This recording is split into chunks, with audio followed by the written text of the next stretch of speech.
পারবো না। বলো তো মা কি কি বানিয়েছে বলো। গুবলু আছে কি তোমার?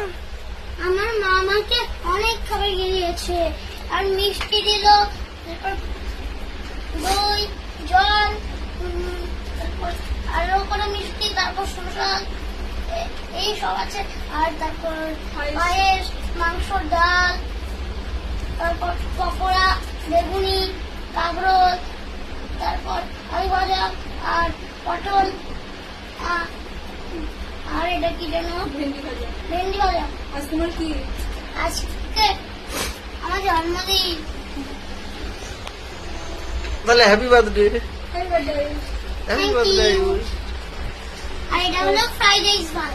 আচ্ছা এই দুটো কম্বল কিছু। ঠিক আছে। আর পায়েসটা বললি না তো? পায়েস বলে দিলাম। ও ঠিক আছে, ওকে।